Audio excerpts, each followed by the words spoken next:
MP Suresh Gopi ചെയ്തത് വളരെ മോശം. കാരണം കഴിഞ്ഞ ദിവസം MP-യുടെ സ്പെഷ്യൽ കലുങ്ക് സംവാദത്തിനിടെ തന്റെ വീട് നിർമ്മാണത്തിനായി സഹായം അഭ്യർത്ഥിച്ചെത്തിയ വയോധികന്റെ അപേക്ഷ ഒന്ന് തുറന്നു നോക്കുക പോലും ചെയ്യാതെ സുരേഷ് ഗോപി അദ്ദേഹത്തെ അവഗണിച്ചത് വിവാദമായിരുന്നു. കുറച്ച് സിനിമാക്കാരുടെയും രാഷ്ട്രീയക്കാരുടെയും അടുക്കൽ നിന്ന് മുൻപ് നല്ല പ്രതികരണം കിട്ടിയതുപോലെ പ്രതീക്ഷിച്ചായിരുന്നു 77-കാരനായ കൊച്ചുവേലായുധൻ MP സുരേഷ് ഗോപിയുടെ അടുക്കലും നിവേദനവുമായി പോയത്.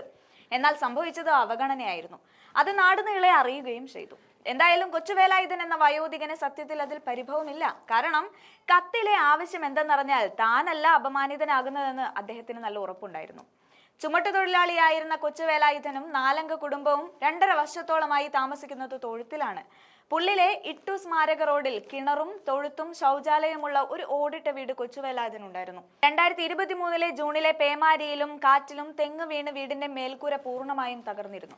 കൊച്ചുവേലായുധൻ അടങ്ങുന്ന 4 അംഗ കുടുംബത്തിന് അന്ന് ഗുരുതരമായ പരിക്കുകളേറ്റിരുന്നു.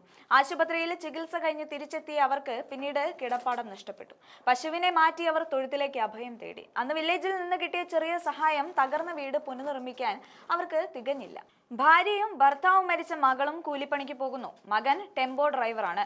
2 തവണ കാലിലും വയറിലും ശസ്ത്രക്രിയ കഴിഞ്ഞ കൊച്ചുവേലായുധൻ ജോലി എടുക്കാൻ വയ്യ. കൊച്ചുവേലായുധന്റെ കഷ്ടതകൾ പറയുവാണെങ്കിൽ ഇനിയുമുണ്ട്.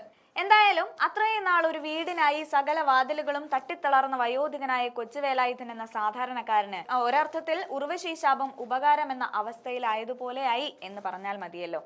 ഇനി സുരേഷ് ഗോപിയുടെ ഭാഷയിൽ പറഞ്ഞാൽ, ഇവിടുത്തെ സാധാരണക്കാരായ പ്രജകൾ സങ്കടം ബോധിപ്പിക്കാൻ വരുമ്പോൾ ആ പേപ്പർ വാങ്ങി കയ്യിൽ വെക്കുകയെങ്കിലും ചെയ്യാമായിരുന്നു. പകരം എന്തൊക്കെയോ ഉന്നത കോൺസെപ്റ്റിൽ മുഴുകി ആ സീനത്ര പരുഷമാക്കേണ്ടിയിരുന്നില്ല. എന്തായാലും ബൂർഷയായ സുരേഷ് ഗോപി എറിഞ്ഞ വടിയെടുത്ത് അങ്ങേരെ തന്നെ അടിക്കുവാനായിട്ടാണെങ്കിൽ കൂടി ഒരാൾക്കൊരു കാര്യനിവൃത്തി ഉണ്ടായതിൽ നല്ലത് കാണുന്നവരും ഉണ്ട്.